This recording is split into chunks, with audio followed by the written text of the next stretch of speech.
నీచబుద్ధి కలవారి పట్ల జాలి చూపకూడదు అనే నీతిని చెప్పే కథ గురించి ఇప్పుడు మనం తెలుసుకుందాం. పూర్వకాలంలో ఒక ముని అటవీ ప్రాంతానికి సమీపంలో ఒక ఆశ్రమం నిర్మించుకొని ఆధ్యాత్మిక జీవనాన్ని సాగించేవాడు. ఒక కుక్క ఆశ్రమం సమీపంలో సంచరిస్తూ జీవనం సాగించేది. ఒకనాడు ఓ చిరుతపులి కుక్కను తరుముకు వచ్చింది. కుక్క ముని ముందుకు వచ్చి దీనంగా చూసింది. ముని తన తపోశక్తితో కుక్కను చిరుతపులిగా మార్చాడు. కొన్నాళ్లకు ఒక పులి చిరుతపులి రూపంలో ఉన్న కుక్కను తరమసాగింది. చిరుతపులి మళ్ళీ ముని ముందుకు వచ్చింది. ముని ఆ చిరుతపులిని పులిగా మార్చాడు.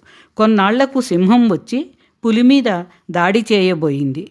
పులి మునిని ఆశ్రయించి బాధగా చూసింది. ముని ఆ పులిని సింహంగా మార్చాడు. కొన్నాళ్ల తర్వాత ఏనుగు సింహంపై దాడి చేయడానికి వచ్చింది. సింహం ముని దగ్గరకు వచ్చి బిక్కమొహం పెట్టింది. ముని ఆ సింహాన్ని ఏనుగుగా మార్చాడు. ఇంకొన్నాళ్ళు గడిచాక శరభమృగం ఏనుగును తరుముకుంటూ వచ్చింది. ఎప్పటిలాగే ఏనుగు మునిని శరణుజొచ్చింది. ముని ఆ ఏనుగును శరభమృగంగా మార్చాడు. అలా శరభమృగంగా మారిన కుక్క ఠీవిగా ఆశ్రమ ప్రాంతంలో సంచరిస్తూ ఈ ముని చూస్తే జాలిగుండె కలవాడు. రేపటి రోజున నాలాగే ఏదో అల్పజీవి ఈ మునిని శరణు కోరితే దానిని కూడా నాలాగే బలవంతుడిగా మారిస్తే అది కాస్త నాపై దాడి చేస్తే నా గతి ఏమవుతుంది అంటూ ఆలోచించసాగింది.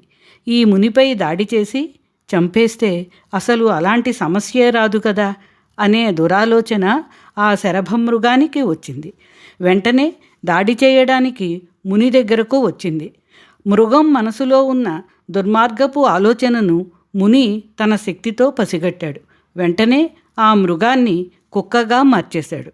నీచబుద్ధి కలవారి పట్ల జాలి దయ ఉండకూడదని ఈ కథ మనకు చెప్తున్న నీతి. ఇది కేవలం మునికి కుక్కకి సంబంధించిన కథ కాదు. జాలిగుణం కలవారికి నీచబుద్ధి కలవారికి మధ్య మన సమాజంలో నిత్యమూ జరిగే కథ. మన కుటుంబంలో, బంధుమిత్రులలో, మనం పనిచేసే ప్రాంతాలలో, ఈ సమాజంలో, మన సేవకులలో ఇలాంటి నీచబుద్ధి కలవారు ఉంటూనే ఉంటారు. ఇలాంటి వారి పట్ల మనం జాలి దయ చూపించకూడదు.